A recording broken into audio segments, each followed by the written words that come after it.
வணக்கம். துருக்கி நாடாளுமன்றம் அங்க சட்டங்கள் இயற்றுவாங்க, விவாதங்கள் நடக்கும்.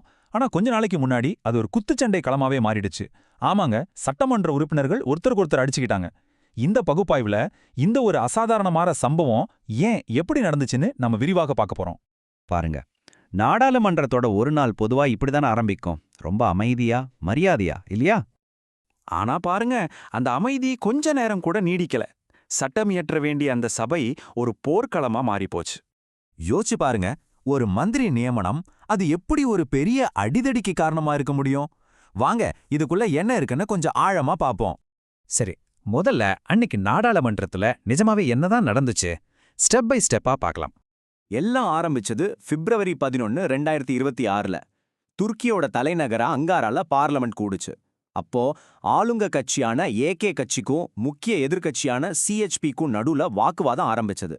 ஆனா அது வெறும் பேச்சோட நிக்கல, சத்தம், தள்ளுமுள்ளு, கடைசியில கைகலப்புல போய் முடிஞ்சது. நிலைமை ரொம்ப மோசமாக ஸ்பீக்கர் சபையை ஒத்தி வைக்க வேண்டியதா போச்சு. சரி, இவ்வளவு பெரிய சண்டைக்கு என்னதான் காரணம்? அந்த நெருப்பு எங்கிருந்து பத்திக்கிச்சுன்னு பாப்போம். இந்த சண்டையில சம்பந்தப்பட்டது ரெண்டு முக்கிய அரசியல் சக்திகள் தான். ஒன்னு பிரசிடென்ட் எர்டோகானோட ஆளுங்கட்சியான ஏகே கட்சி, இன்னொன்னு முக்கிய எதிர்க்கட்சியான சிஹெச்பி, அதாவது குடியரசு மக்கள் கட்சி. இந்த மொத்த பிரச்சனையோட ஆணி வேறே ஒரு அப்பாயின்மெண்ட் தான். ஆளுங்கட்சியான ஏகே கட்சி அகின் குர்லேக்னு ஒருத்தரை புது நீதித்துறை அமைச்சரா நியமிச்சாங்க. ஆனா எதிர்க்கட்சியோ இது முழுக்க முழுக்க அரசியல் பழிவாங்கல்னு சொல்லி பயங்கரமா எதிர்த்தாங்க. அப்போ யாரு இந்த அகின் குர்லேக்? ஏன் இவரை சுத்தி இவ்ளோ சர்ச்சை? இவர்தான் அந்த புதுசா அப்பாயிண்டான நீதித்துறை அமைச்சர். இதுக்கு முன்னாடி இஸ்தாம்புலோட தலைமை வழக்கறிஞரா வேலை பார்த்திருக்காரு.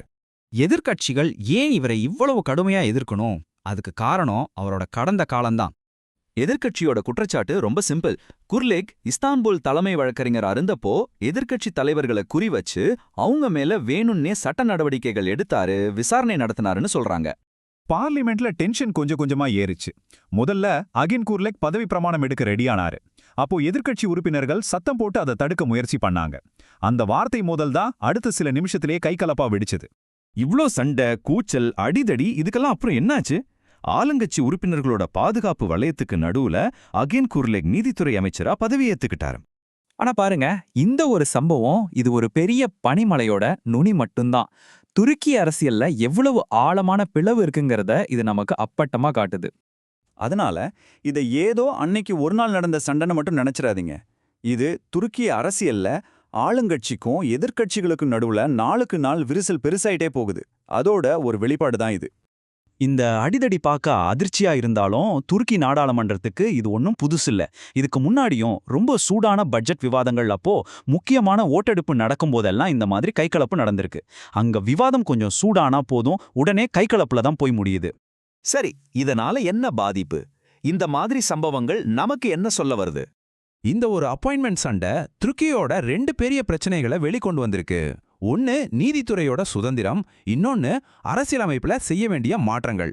யோசிச்சு பாருங்க, ஒரு நாட்டோட நீதித்துறை ஒரு பக்கமா சாயுதுன்னு மக்களுக்கு சந்தேகம் வந்தா அது ஜனநாயகத்தோட ஆணிவேரையே ஆட்டி பார்த்துணும் இல்லையா? அதனாலதான் இந்த விவாதம் இப்போ அங்க ரொம்ப முக்கியமா மாறியிருக்கு. கடைசியா இந்த சம்பவம் நம்ம எல்லார்கிட்டையும் ஒரு முக்கியமான கேள்வியை எழுப்புது. ஜனநாயகத்தோட கோவில்னு சொல்லப்படுற நாடாளுமன்றத்துல கருத்து வேறுபாடுகள் கைகலப்புல போய் முடிஞ்சா நாம எதை இழக்கிறோம்? ஜனநாயகத்தையா, இல்ல ஒருத்தருக்கு ஒருத்தர் கொடுக்குற மரியாதையா, அல்லது பேசி தீர்க்கிறதுக்கான கடைசி வாய்ப்பையுமா? இத பத்தி நாம எல்லாரையும் யோசிக்கணும்.